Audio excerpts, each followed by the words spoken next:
Mr.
Witness, for continuation of your testimony before this commission of inquiry, may I remind you once again that you are still under oath before I hand you over to Madam Chair for us to proceed.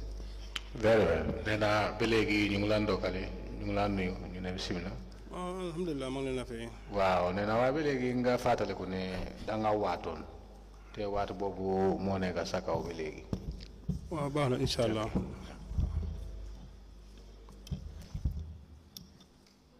Good afternoon, Mr. Sal. Good afternoon, Mr. You know bi. Alhamdulillah, santa yalla. You are welcome back. Thank you. Jërëjëf. Council, you may proceed.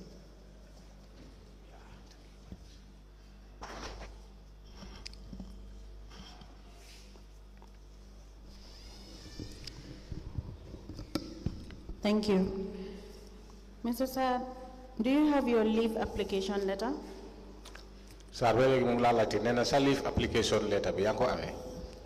Did it? No. Why did you apply? Did you? Did you apply for the leave of absence that you mentioned in your statement? Leave of absence nena nda danko apply on? Wow. Yes, I do. The application letter is what I am talking about. If you don't have it here, you can note it down to provide the letter. Nena so bayel hel dafa la waxon ne su fekkee ne andula mom tay fi kon nga bind ko pour nga baña faté da nga gis ne so démé dina nga sét ci kayit yi nga xamné yoy tam dañ la ko wax pour nga isi ko nga daldi du len di isi. Wow, kayit bobu dama ko submit on IEC.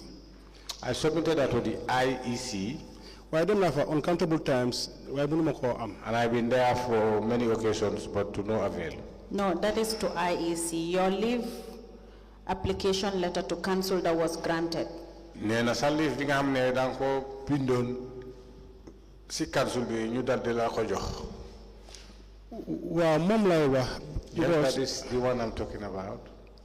Did you submit a letter to council for leave of absence? Nena bind nga letter nga dal di ko yobu council pour ñu jox la leave of absence. Wow, bindon nako. Yes, I do, right? Yes, that's the letter I am talking about. You can provide it. Letter bobu la nekk di laajte pour nga def sa carton nga isi ko fi.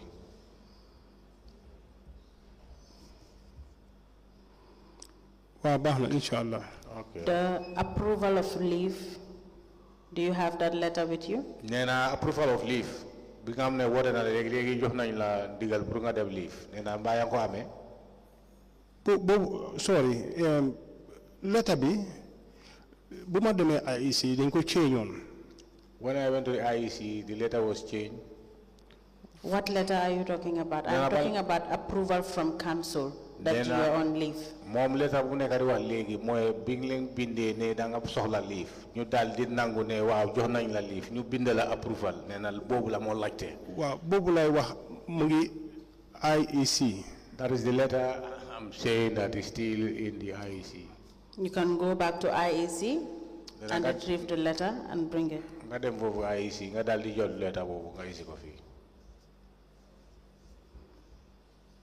Or you go back to council if you have a personal file and request for a copy of that same letter again. Wala nga dem si council so len laajte ñoom dinañ am suñ demee sa file bi nañ la am copie bi nga xam ne dinañ la ko jox ngay si ko fi dégg nga. Wow, council amut bobu because laajte naa ko fa ba sona. I asked council but they told me that they don't get that. You don't have a personal file? Ako fo nena nda yo amulo personal file. Okay. I have. Tell them to check in your personal file, but we will still follow up on that with the admin officer. Ñoom nga topalen nga wax leen ñu dem ci sa file bi nañ ko gis ñoom dinañ ko topal ci admin officer bi ñoom suñ ko find out rek nañ ko gis. Inshallah. Ko am nga fa file.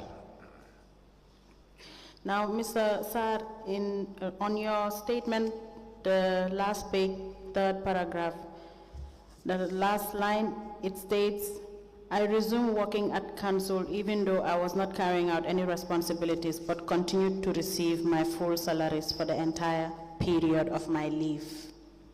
Nena wax nga ne da nga delo ci council bi waye ba legi jox ñu la lo xamne kay yow ben responsibility waye ba legi ya nga dem fofu pare ya nga jot sa salary comme ni mu waré. Full salary. My full salary. Now, you've stated here that you've stopped work. I made mention to you about the 2 months, and you said you were just paid for 7 months, but your statement says contrary to what you just stated. May I be guided, Council? What you stated here that you've only been paid for 7 months. You can interpret that. Nena fi yow sama ko wax nga fi ne fe bi nga xamne bi nga toge de ko di liggéey dañ la felu dem be juromi ñaari weer. But in your statement it says contrary. You said for the entire period of your leave you've been paid full salaries. Nena way so sété ci sa statement bi ak li nga wax fi dafa outé parce que ci statement bi wax nga ne jamono bi nga xamne yépp dem lo liggéey ya nga tok bobu yépp dañ la defé full salary. Now we require you to bring your pay slips from the time of your leave, that's in January 2023 to December 2023. Nena legi lu war moy dañ bëgga pour nga isi ñu suñu pay slip depuis jóge ko at bobu nonu 2023 January be December 2023 nga isi ko fi sa pay slip si yépp.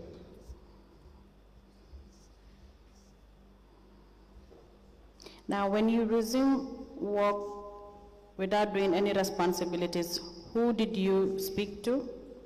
Nena bi nga delo ci liggéey bi joxuñu la ben digal amuloo ben responsibility nena kan nga wax lon fofu ko waxtanon fofu. Deluma ci liggéey bi de. I don't go back to work. Dama de dem fofu at times. I used to go there at times. Okay, what exactly have you been doing there? Nena lan fa dem lo fa uti. I do go there just to say hi to some of my friends or colleagues therein. Okay. Have you been collecting revenue or assisting some of your friends that you've been visiting? Nena si jamano bobu nga fay dem di len di séti nda dang len dé jappalé si jëli lempo wala dafa am lo xamné légo lég dang len dé jappalé si sa xarit ñu fa nekk. No, I don't help anybody. Okay. Have you been receiving commission from the sales exercise? Nena si jaay nga xamné da ngeen ko def jaay ñu dé def nga exercise bu ñu dé def si jaay bi dañ la dé jox commission fofu. Market sales exercise. Moy market sales exercise. Did it? No. Were you part of the task force? Nena mba bokka nga si task force. Licensed task force. Licensed task force. Wow, I'm not yuma bokka. Yes, I am involved in some of the task force. Now, can you tell us the members of this task force? Nena fi nga bokka ñaata yeen ñi nga am ne yéen a fa nekk nena nda mën nga ñu wax yow kan. No, lolu dal naka daf do nekk ñu dé collect license. Those are the license collectors. Police officers. Police officers. All the license collectors? Nena ñooñu yëpp license collectors yi yëpp a bokk si biir. Wow, normally the license collectors dañ dé bokk si affaire. Yes, normally they are involved. Okay. Have you also been receiving from the Trade License Collectors Commission? Nena Trade License Collectors Commission bobu tamit dang ko do jot. Have you been receiving the commission? commission bi dañ la ko jox trade license collectors commission. Did it? No. Have you been paid overtime? Nena nda mus nañ la fay overtime. Wow. Yes. How much? Nena ñaata lañ la fay? Different sums. Different amounts. Yeah. Is it calculated per day or in total? How much did they first give you, or how many times? Nena nda bes bi lañu fay wala dañu xaar be wala naka lañ la fay? No, I cannot Fay bu recall. njëkk bi ñaata la woon? Munuma fatale ko exactly what daf do nekk different. I'm not like 300, 400, you know. I cannot remember, but we have different amounts, 300, 400.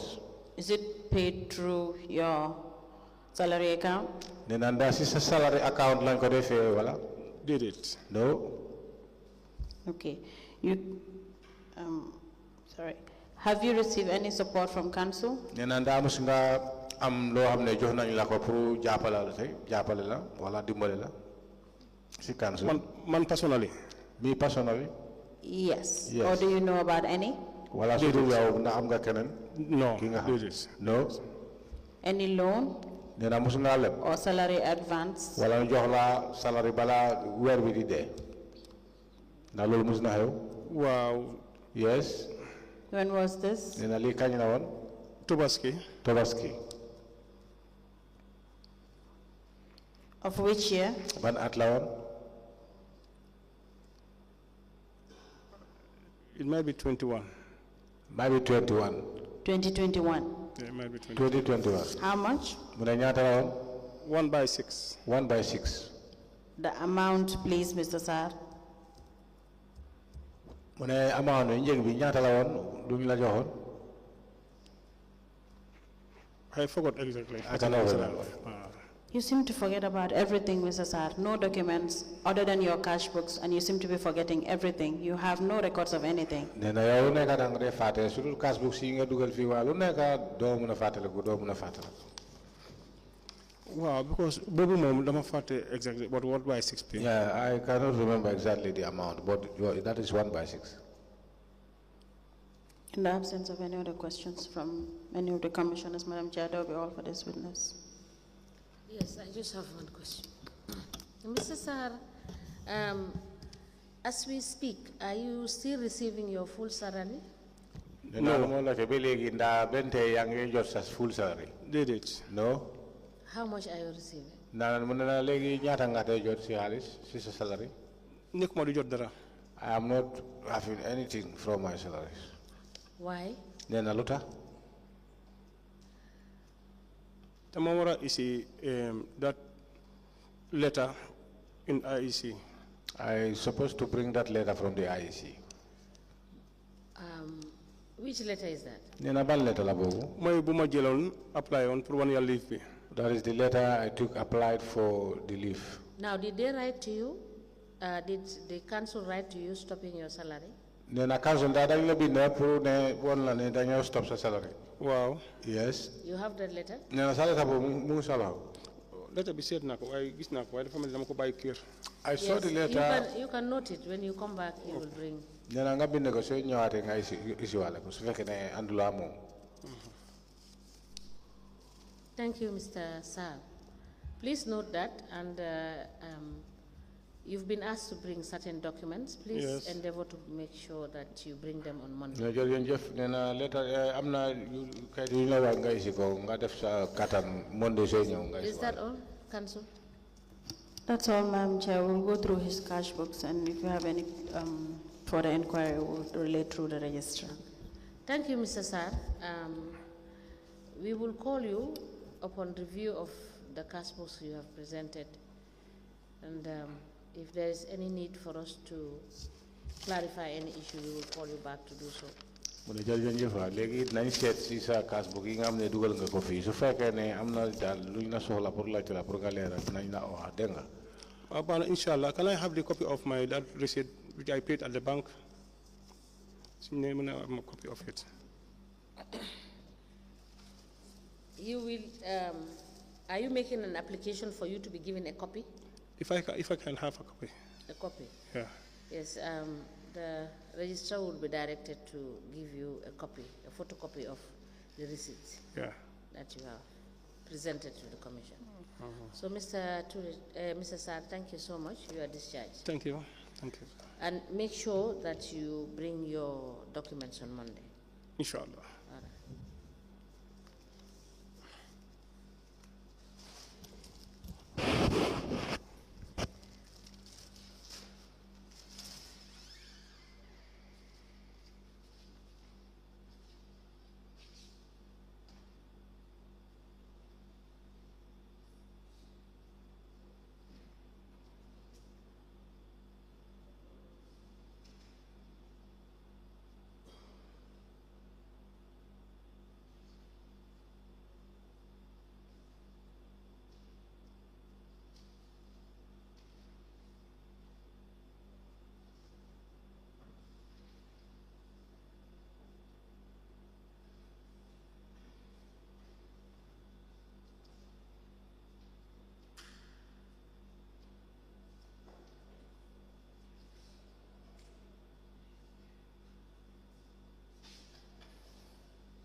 Good afternoon, Mr. Witness. Good afternoon.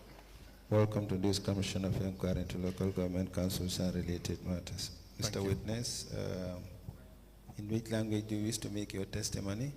In all of Okay. What is your religion? Muslim. Do you wish to swear by the Holy Quran or make an affirmation? I take the Holy Quran. Okay. Madam Chair, the witness wishes to swear by the Holy Quran. Face the camera and then repeat after me. I, Maudundao, Pamodundao, do swear that do swear that I'll speak the truth, I will speak the truth, the whole truth, the whole truth, and nothing but the truth. and nothing but the truth. So help me God. So help me God. Thank you. You may be kindly seated. Madam Chair, the witness is sworn. I have the honor to hand over the witness to first to proceed.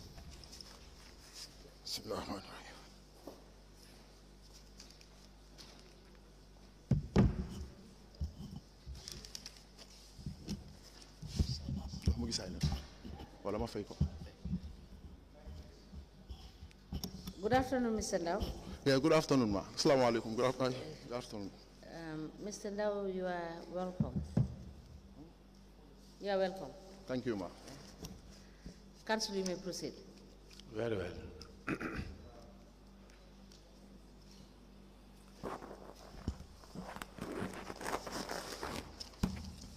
Sendao, can you please state your full name? Mangi Mr. Turisa Santa, tula Pamodundao.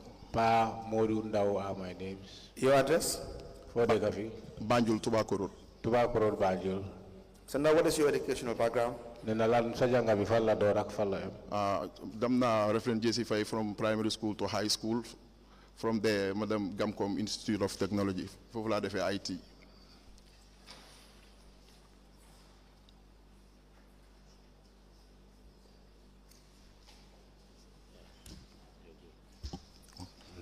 Ban school ngador.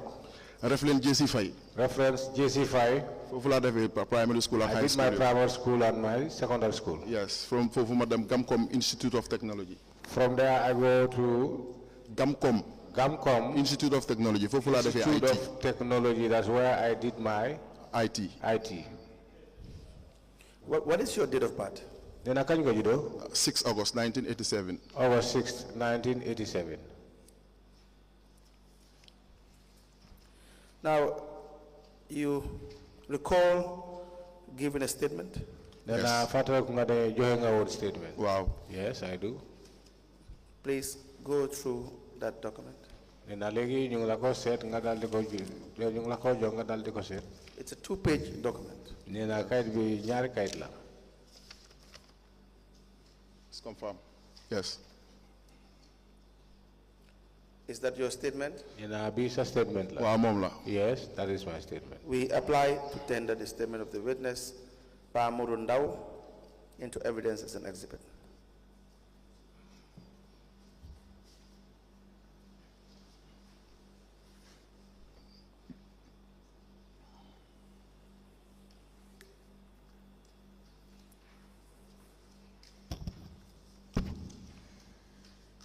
The statement dated the 18th of September 2023 is hereby admitted in evidence, and it is marked as LGC/BCC/PMN/001.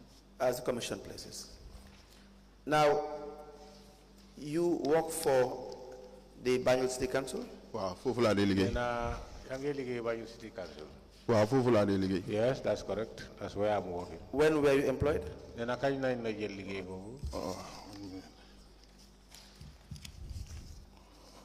Appointment. 23rd of January 2019. 23rd of January 2019. Do you have your appointment letter? Yes. Appointment letter.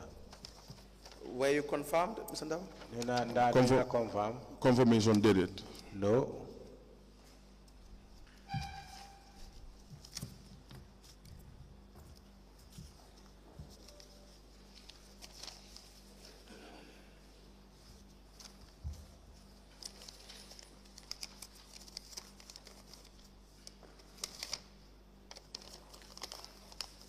We apply to tender the appointment letter of the witness Pamuru Ndao, dated 23rd of January 2019, to evidence as an exhibit.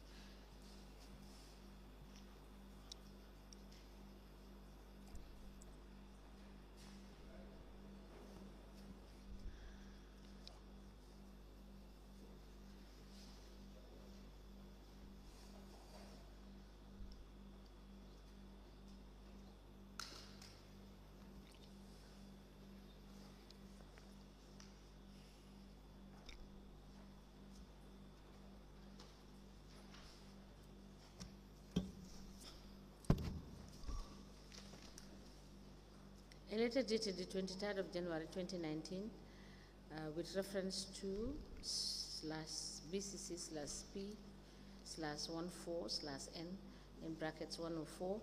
It is addressed to Pa Modu Ndao with the subject appointment as acting license officer. It is signed by the CEO, copied to the Lord Mayor, admin manager, acting director of finance, audit manager, and a file copy is maintained. This letter is admitted in evidence as an exhibit, and it is marked as LGC/BCC/PMN/002. As the commission places. Mr. Ndao,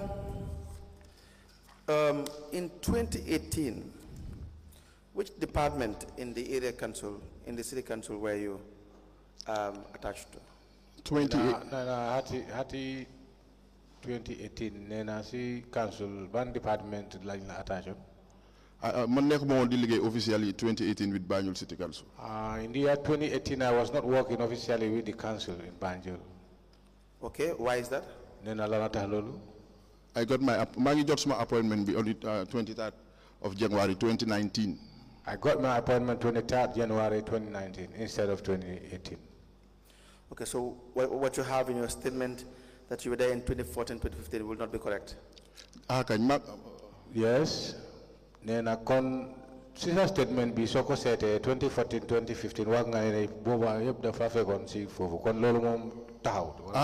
Degala mang fa won way dama baye won 2015. Yes, I was there, but I left in 2015. I had another job at the time. Okay, so you rejoined them in 2019? Yes. Then I rejoined them in 2019. That's correct. In what capacity? Then I see ban fanala on 2014 or 2019? 2019. License, trade license officer. Trade license officer. And what is the job of a trade license officer? Then I learn more trade license officer. I'm responsible for trade license within the jurisdiction of Banjul.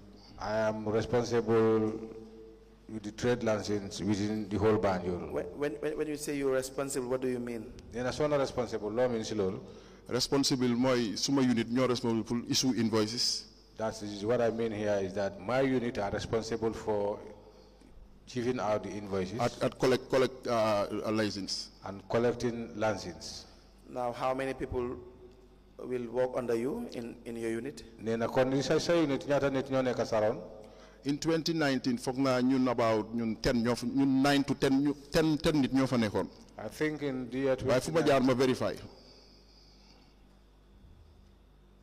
In the year 2019, we were 10 in number, but if I go back, I will verify. Now, you were the head of the unit. Nena yana kon GT unit bi. Yes. Yes. So how were you conducting your functions in issuing out invoices and collecting revenue? Nena nakanga ne kon di function di conduct sak function bi moy joxe invoice ak collect revenue. In 2019 bi ma ñëwee dama fekk système boo xam ne according to the CEO bi ma ñëwee bi ma tax jox briefing daf ma boole ak di senior collector ku ñu doon ooyee ñi ma Bojang. When I came in 2019, I found a system therein, but the CEO at the time called me and introduced me to one Nyima Bojang.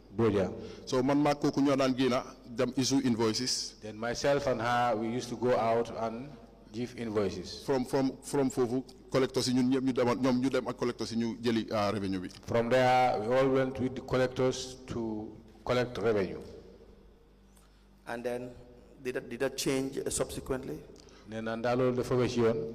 Waa loolu wécceeku na ñima dafa yal na ko yàlla yërëm dafa gaañu in 2019. Yes, Nyima was late in 2019. May God forgive her. Yeah, so in 2020. In the year 2020. So the CEO mu brief ma ne fi mu ne I man duma dem man kenn so dina ma boole ak the revenue overseer. Then the CEO called me to say I will not be going by myself alone. He will just introduce me to one revenue overseer. Revenue overseer. Who was the revenue overseer? Nena koku moy kan? Mr. Makumba Sane. Mr. Makumba Sane.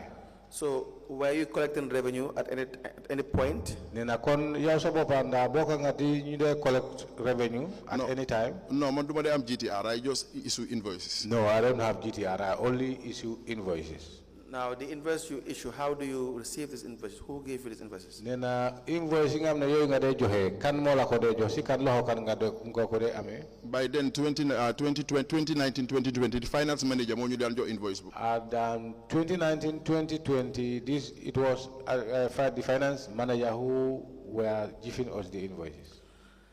Now, when did you start collecting revenue? Nena kan nga do collect revenue? Issue invoice or collect revenue? Collecting revenue. Collecting revenue. The unit.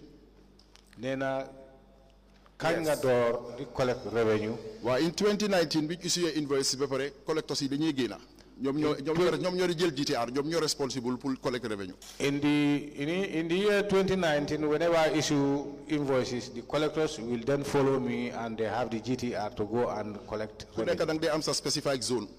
Everybody have your own specified zone. Every year, for how many you are responsible for. Whereby you are responsible for that zone.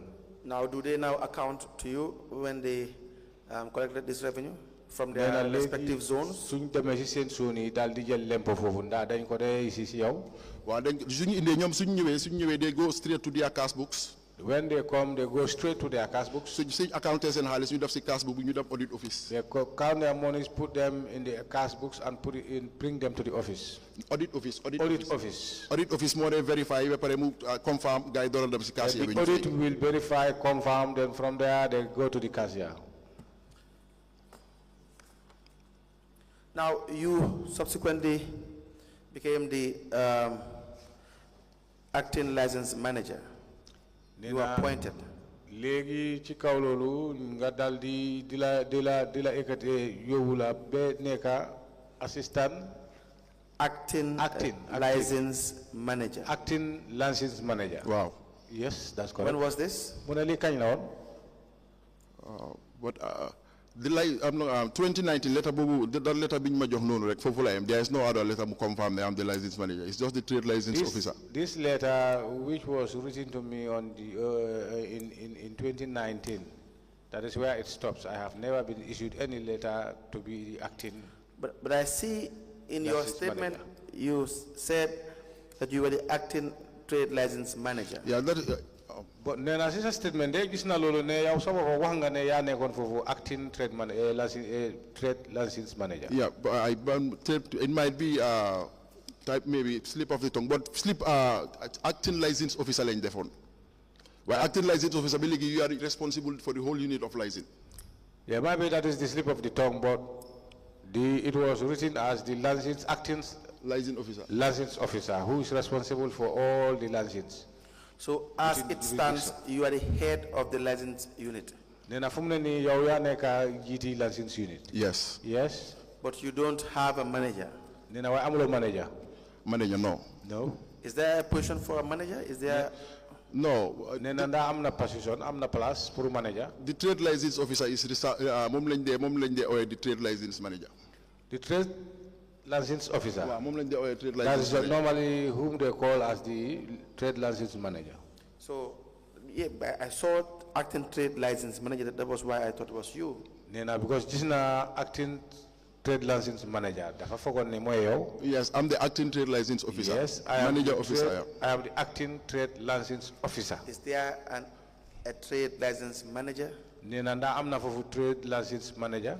No, according to my letter in 2019, appointment as according to my letter, that appointment which was given to me, trade license officer it was written as a trade license officer. You are responsible for the whole unit of trade license. And I was told that I am responsible for the whole unit of license.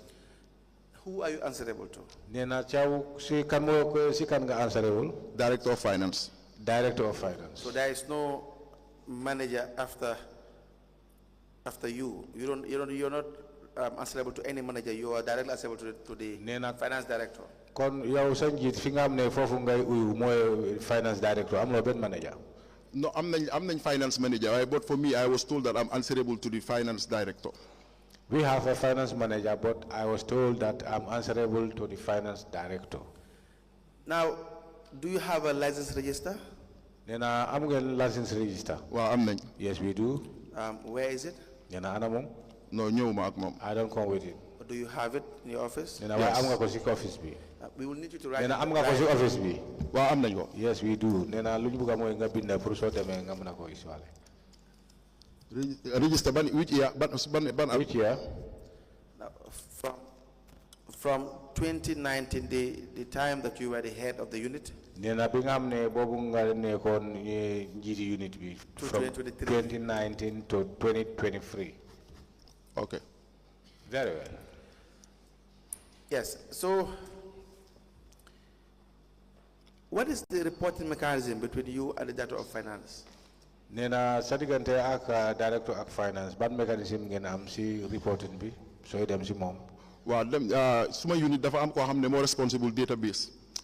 In my unit, I have somebody or someone who is responsible for the database. So all transactions within license. So all the transactions that are involved within the license. On daily basis, they've got to input database. On daily basis, they used to collect it and put it in the data. So legi Director of Finance they use server. So we am information.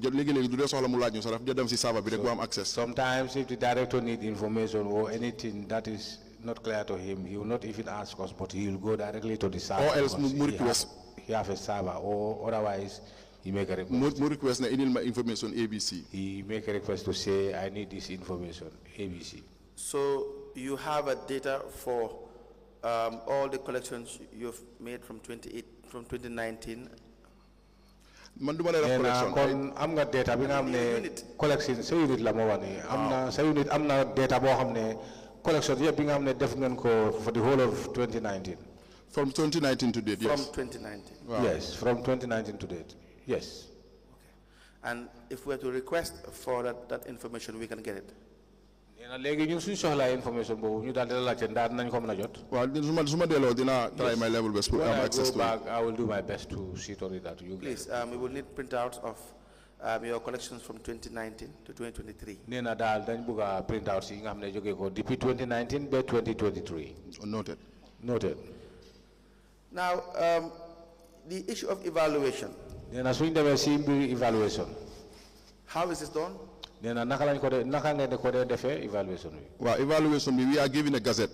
Yes, we are giving a cassette for evaluation. Gazette bo xamné fofu la all charges all businesses that cassette all the charges of the businesses are all inclusive. So when you approach an entity, so that means a businessman. Now we approach the entity or we go to a businessman. By the request business certificate. Your first request is to produce the business certificate. From there, you have terms of reference. Then from there, you can have terms of references, how much that individual should be charged. Now, the license register, how often is it, well, is it ever updated? Nena sa license register dinda musingen ko wechi wala musingen ko update to factor in new businesses. Pour nga gis ne mo na tali wala mo na factor ak business US yi nga xamne dañ ñew. Well, license register bi daf day nek up to date dafa nek ni legi.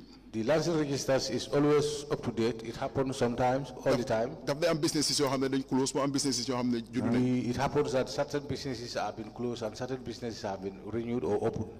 How do you know nena naka nga day xamé wala if a business is closed? Naka nga yégué lolu su féké né business bi dafa close. Or you have a new one that's wala business bu es mo ñew. While when it comes to the corporate institution or corporate companies. When it comes to the corporate institution or corporate companies. Ñoñu suñ EBS it's very easy pour nga xamné this is whenever they just start operation it will be very easy for you to know that. Parce que ñun field worker lañ dañ dé wër every day. Because we are field workers, we go around every day. So pour nga xamné this is a new company nekoton Banjul légui ñew na Banjul it's very easy. To know that this company is a new company, it wasn't in Banjul, but now it is in Banjul. It's very easy. Full business bu take tam légui most likely ñoo dé nek defaulters. For a closure of business or a business that have been closed, we have most likely ñoo dé nek defaulters, ñoo dé nek ñi dut fay.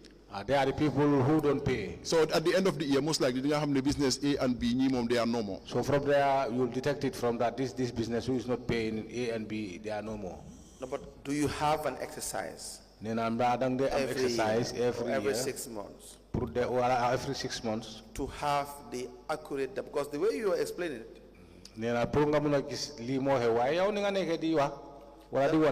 That would be a very informal way of having the correct data. Very informal correct data. So it makes sense. It's your job. You're very familiar with your terrain, your environment.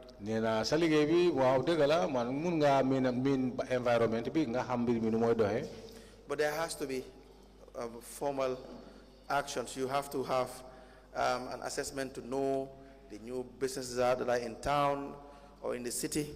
To record them, exactly who you're dealing with. Is very informal. Business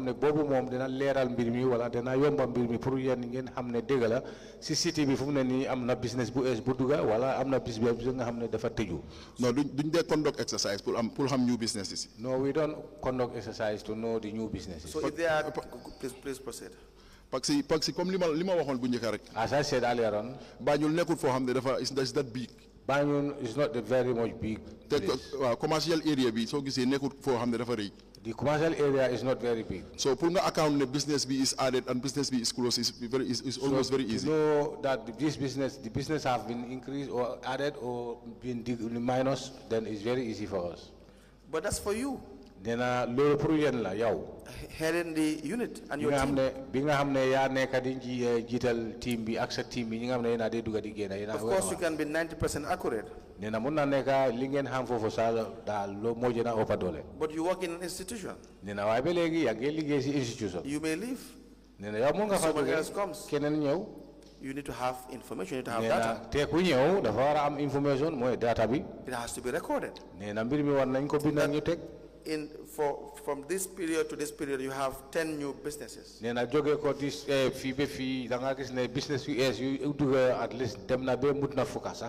you don't do that, then probably everybody will just be at your mercy. I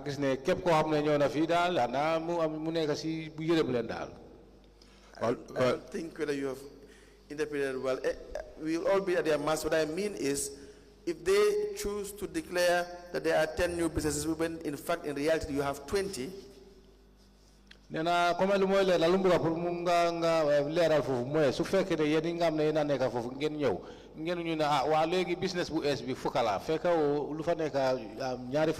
nobody will know because it's informal.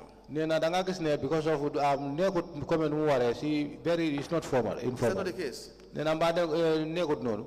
No, you are right. You are right. We don't do it like that. We don't move every 6 months for new businesses. We don't go every 6 months to know exactly what is the new business. Why each collector? But each of the collectors, there is a new business for zone. If your son had a new business, then they have tap before the year ends. That will be tapped before the end of the year. If they decide not to tap it, no, that could be very difficult. But see, it will be very difficult because we are not working, by ourselves alone. What do you mean by that? I'm inspectors. We have inspectors who are following us behind. And if the inspectors choose to not also declare and they are conspiring with the collectors? Nena legi su fekke ne inspector si fanan ñoñ tamit tabuñ ñom tamit dañoo nekk lo xamne dañoo conspire wala dañoo nekk dego ak ñoo xamne collectors yi lañ. Such scenario bu mel nonu mom bobu mom is true. Why in council mom system ma fa feka mosuma go de mos nañu am exercise bo xamne every 6 months dañ dem pour yes, business. Yes, that scenario is true, but as I told you, the system that I found therein, I don't think we never do every 6 months, No, not even every 6 months. You don't have that kind of assessment. No. So you don't have a data for new businesses. New business data. No, data for new businesses they make a new every year. Do they make that big margin? The businesses are not very big every year. But we would not know. No, it's as I said, each collector is given his own. The man during invoicing. And at the beginning of the year, I am the very person who used to issue invoices. Well, I cannot account for around 20 or 30 businesses. I cannot account to say 20 or 30 businesses. Why some do new business automatically? Any shop I entered, automatically I will know that this is a new shop because it was not opening before. But Mr. No, this is not your business. That's the issue. So if you go to a shop, you know it's new, and you decide it's not in the system, and you decide not to put it in the system, and you charge them, and then they pay you money, and for the next 2-3 years, as long as you are the head of the unit, no one will ever know.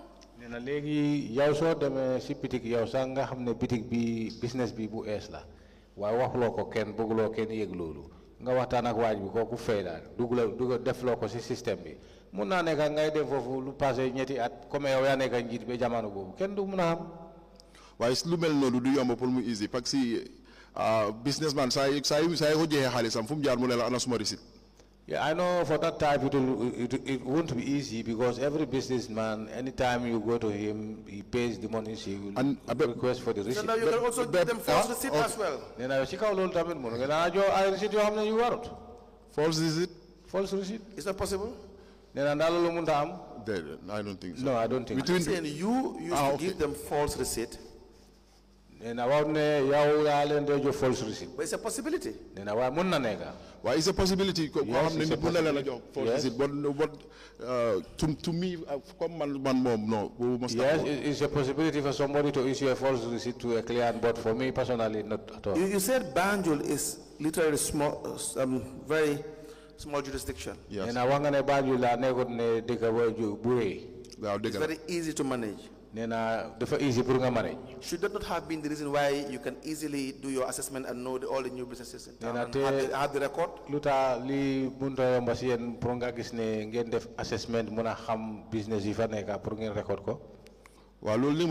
That could have been why in this time.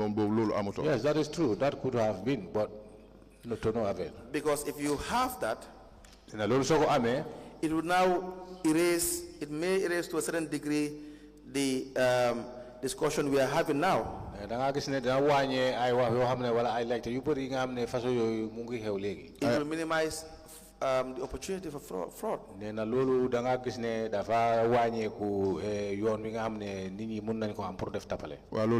That is true. So now the last question on that before we move, why is that not done? To register new businesses. Yes, you have a period, a time that you know you will get all the information. Even if you do it for every 6 months, every 3 months, whatever works reasonably, you do that and have the information. It's about data.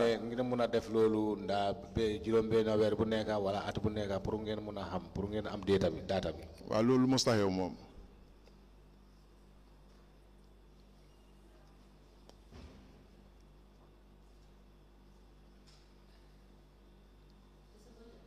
Very well. Yes. Did you hear what he said?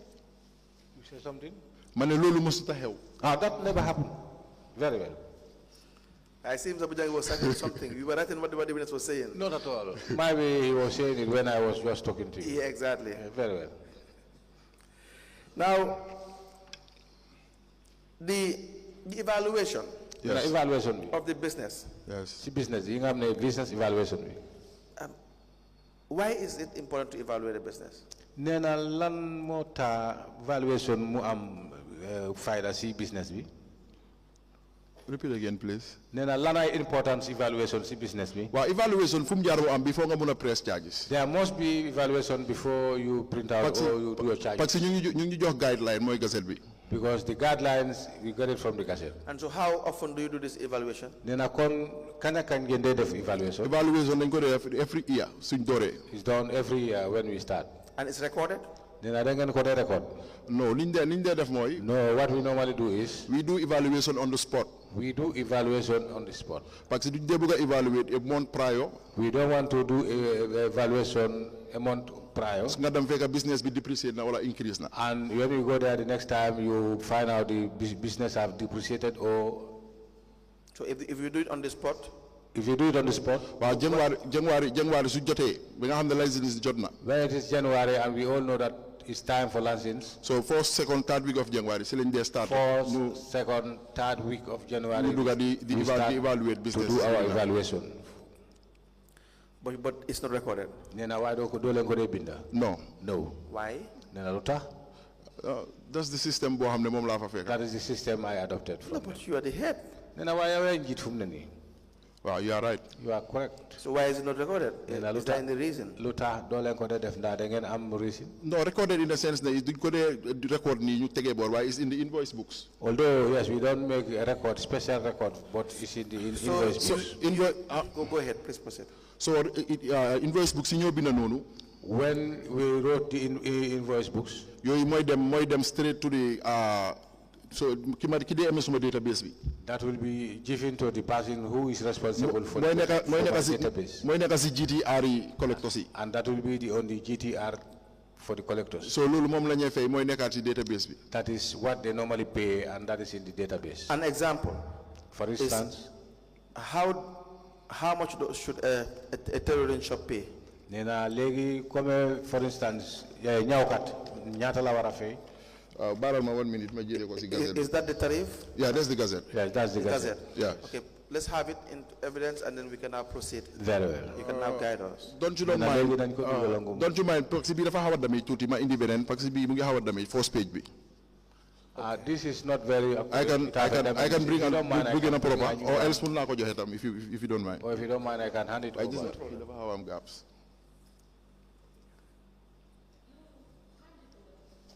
Hand it over to him.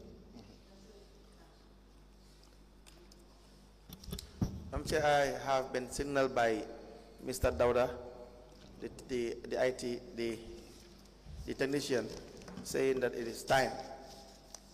May I be advised? Yes, let's just check that up. Yes, Chair, we can. Do you mind if we, the first page has a problem? Yes, but if so bëggee mën nga ko use parce que ñu ngi am yu bari business yi mu fa. You can take it.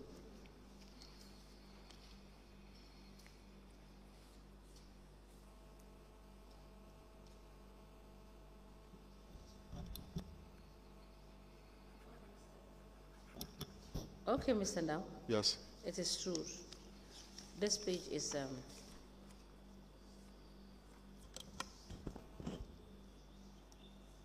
this is the act that is amended. Amended 2019. Yes, ma'am. Okay, so please provide us with the proper one. Yes, a proper, cleaner copy. Inshallah.